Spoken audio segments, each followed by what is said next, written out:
I am so excited to be here with Theresa. Thank you so much for, sharing your wines with us. Of course, happy to have you, Keith. And I know that we've got a couple different variations that you do, and the Russian River selections for me has always been one of my favorites. What goes into it? What makes it so consistently delicious year in, year out? So what makes it really special is that it's a picture of the entire Russian River Valley as a whole. So it has 15 to 18 different vineyards in it, depending on the year. And each vineyard contributes a unique piece to the blend. So with a musical reference, we like to talk about the orchestra. This is the orchestra. The vineyard designates that we produce are the soloists. So for example, you have the Rocchioli Chardonnay, the Bacigalupi Chardonnay from this neighborhood called the Middle Reach. It's warmer climate, therefore more tropical, juicy, succulent fruit. And so would that be like the horn section then? That's a good analogy. I like it. The horn section. Okay. And then you have something like the Pellegrini Olivet Lane that's in a cooler climate in the Santa Rosa Plain. That's more of the mineral backbone. Okay. You can imagine all these vineyards coming together and creating this beautiful piece. And do you find that from like a mental thing, like is this the one that's more fun for you to play with year in, year out? Absolutely. 100%. It takes us about 3 weeks to taste through all the individual components and put the blend together. Partly because we take our time and do it carefully to craft the best wine, but also because we just have so much fun with it. And then how much are you concerned like to have like that year in, year out consistency, or is it more, do you let each vintage kind of go, I'm going to make the best wine for that vintage, or is it? The latter. Okay. It's the latter.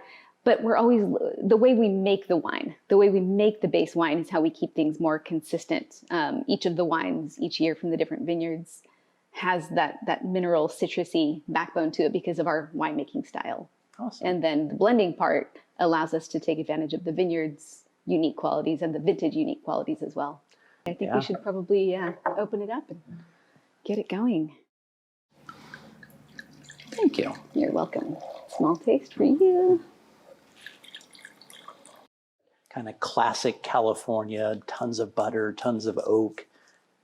I don't necessarily associate that with Gary Farrell's. No, and that really comes down to our winemaking techniques, our winemaking preferences, our philosophy. And so the beautiful thing about having a blend that's an expression of the Russian River Valley as a whole is that it has those characteristics. It has the rich qualities that you're looking for, that a consumer is looking for in a California Chardonnay, but it has that acid backbone to it, the beautiful juicy acidity, the mouth-watering acidity that pairs with so many different foods. And it's predominantly light toast barrels. We're using all French oak, mostly 60-gallon barrique, and they're predominantly light toast, but we use some oak puncheons, which are basically the size of 2 barrels. Oh, cool. And those are a longer, deeper toast, slightly more closer to a medium toast. And so those really impart the richness, the creaminess, kind of that sweet toast that you get, but it's very well integrated. And then I'm getting this kind of cool kind of anise fennel thing. Is that something you've noticed in there before? Or? Actually, this is something that's a little bit more unique to the 2018 vintage. Wow. Yeah. Yeah, it's kind of cool. It's like this, it's that little bit of like licorice gumdrop. It actually reminds me a lot of walking along the coast. You know, when you're taking here in Northern California, when you're taking one of the coastal trails, you can smell that aroma. But then there's just this really beautiful kind of Meyer lemon zest, underneath that. And I like to use lemons as an analogy when I'm talking about our Chardonnays as well. The Russian River tends to be more like a fresh lemon. And then some of our vineyard designates, like say Rocchioli or Bacigalupi, for example, would be more like a Meyer lemon or even possibly a roasted Meyer lemon. Yeah. Kind of going from that, along that line. Yeah, and then for me, when I get it onto the palate, one of like my telltales for Chardonnay and really well-made Chardonnay is this just beautiful pineapple, where it's like it's slightly dried and not overly sweet pineapple, but it's just one of those things where I'm like, yes. Beautiful. Thanks, Keith. I know like you started out with Freestone in one of the cooler spots here in Sonoma.